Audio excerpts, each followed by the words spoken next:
Dieu promet à Abraham de faire de lui le père d'une multitude. Il lui promet qu'au travers de Sarah, il allait lui donner un enfant. Les années passent et l'enfant ne vient pas. Sarah pousse Abraham vers Agar et ils ont un enfant, Ismaël, qui n'était pas le fils de la promesse. Et Dieu vient corriger cela. Il passe par Sarah afin de demander à Abraham de chasser Ismaël. Ismaël est le symbole de la volonté permissive, de quelque chose que tu as fait parce que tu étais impatient, d'une relation dans laquelle tu es parce que tu as forcé dans la chair, d'une chose que tu trimbales dans ta vie mais tu sais que ce n'est pas le plan parfait de Dieu. Et Dieu t'a toujours dit d'ôter cette chose de ta vie. Et certains, ils attendent le soir pour enlever Ismaël de leur vie, alors que c'est le matin. Il y a quelque chose dans ta vie qui n'est pas la volonté de Dieu. C'est Ismaël. Dans des moments charnels où tu avais perdu ta vie de prière, ton intimité avec Dieu et ta foi. Tu as fait des alliances, tu as engendré des choses, tu as commencé des choses, mais tu te rends compte quand tu deviens spirituel que ce n'était pas le plan de Dieu. Et Dieu te dit d'enlever Ismaël, et c'est le matin. Ismaël peut être même un ministère que tu as commencé, mais ce n'était pas le plan de Dieu. Ismaël, ça peut être un fiancé avec lequel tu es, mais ce n'est pas le plan de Dieu. Ismaël, ça peut être une affaire dans laquelle tu es, mais ce n'est pas le plan de Dieu. Ismaël, ça peut même être une maison dans laquelle tu habites, mais ce n'est pas la volonté parfaite de Dieu. Ismaël est un enfant, mais il n'est pas la promesse. Quand tu as Ismaël dans ta vie, plus tôt tu te débarrasses de lui, plus tôt Isaac grandira, car la présence d'Ismaël met mal à l'aise Isaac. Qui est Ismaël dans ta vie? Un amoureux de Dieu ne tarde pas d'enlever Ismaël. Tôt le matin, il enlève Ismaël. Quand tu te rends compte dans ta vie que ce que tu pensais être le plan parfait de Dieu n'est pas le plan parfait de Dieu, tu peux dire à un fiancé: je pensais que tu étais l'homme de ma vie, mais Dieu m'a dit que moi, je serai une grande servante de Dieu. Je ne peux pas épouser un païen.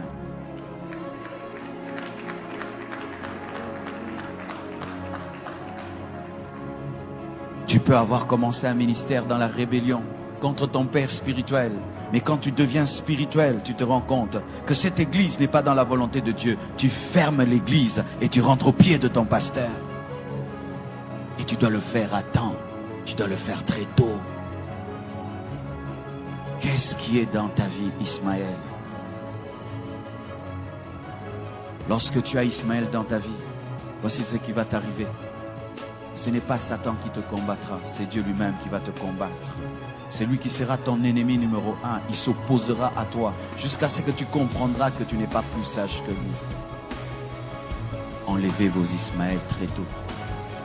Ne dis pas: je vais le faire dans 1 mois, dans 2 mois, dans 3 mois. Le plan de Dieu va prendre du retard dans ta vie. Je vous assure, mes frères et sœurs, il y a des choses qui prennent 10 ans dans nos vies, alors que ça devait prendre 1 semaine. Tellement que tu as tardé d'enlever Ismaël, tellement que tu as tardé d'enlever Ismaël, et Dieu voit qu'Isaac sera en danger.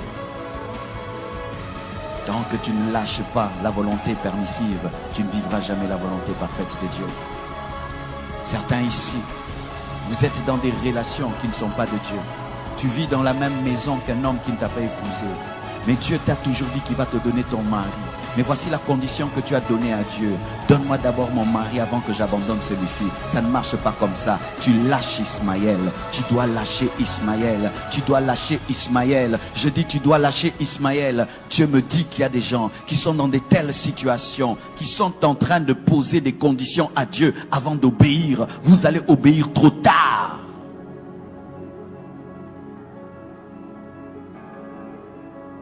Le Seigneur te dit que les affaires que tu fais, ce sont des mauvaises affaires. Tu es en train de gagner ta vie, mais dans le vol. Tu gagnes ta vie dans la magouille. Et il te dit d'arrêter ce travail. Mais tu poses cette condition: Seigneur, tu me donnes d'abord un bon travail, et alors j'abandonnerai le mauvais. Non, tu abandonnes le mauvais d'abord, et le plan de Dieu s'accomplira.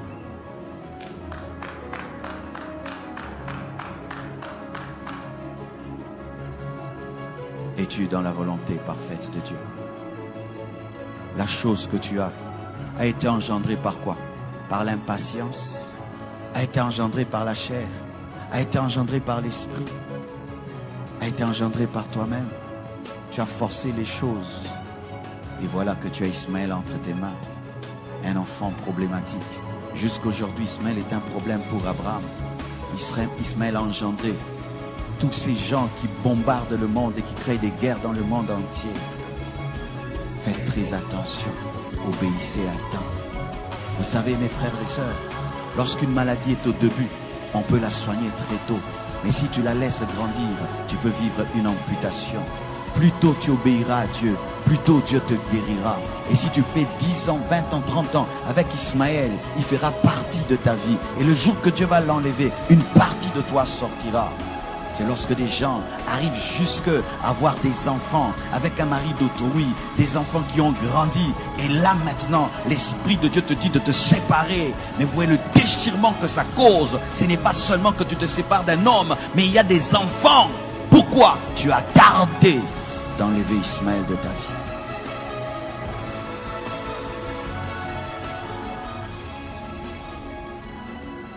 Écoutez, c'est bien. Dire qu'on a bien prêché dans la convention, c'est bien. Mais si nous, après nous avoir écoutés, mes frères, vous ne pratiquez pas ce que vous avez entendu, et vous tardez encore, vos cœurs vont s'endurcir. Les hommes de ce monde disent qu'il faut battre le fer lorsqu'il est chaud. Pendant que l'Esprit de Dieu est en train d'opérer dans ce domaine de ta vie, profite-en pour décider et te libérer d'Ismaël.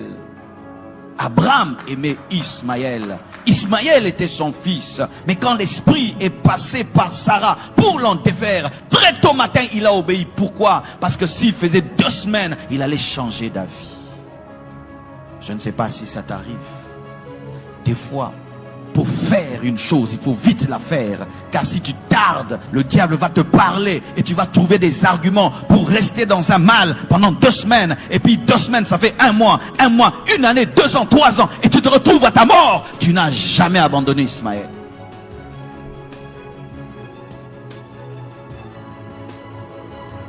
Même si tu vas laisser Ismaël dans le désert en pleurant, pleure, mais laisse-le dans le désert.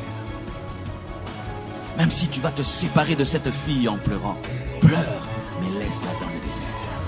Même si tu vas sortir de cette relation en pleurant, pleure, mais laisse ça dans le désert. Parce que Jésus ne vient pas par Ismaël, Jésus vient par Isaac, Jésus vient par Isaac.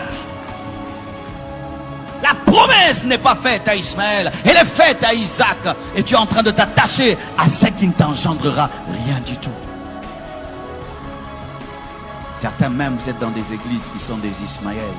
Tu es allé dans une église par colère, tu es allé dans une église par rébellion, tu es allé dans une église par impatience. Et là-bas, tu es en train de mourir spirituellement, tu es en train de mourir en toi-même. Et le Seigneur te parle et il te dit, ce n'est pas l'endroit, mais tu as déjà une responsabilité, tu as déjà des postes, tu as des ceci, de cela, et tu te regardes que tu perdras cela. Tout ce qu'on t'a donné là-bas comme titre, c'est Ismaël. Car des fois, le diable encourage la rébellion en faisant qu'on t'élève dans la rébellion. Ismaël, ce sont des faux papiers. Des faux papiers.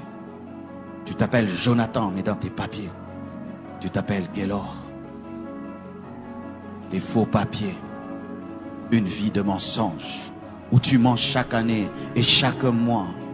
Ismaël, une vie qui n'est pas ta vie. Lorsque tu regardes ta vie, est-ce que c'est ta vraie vie? Aimes-tu ta vie? Es-tu heureux de cette vie que tu as? C'est Ismaël. Tu dois quitter cette vie, mais tu dois décider quand? Le matin.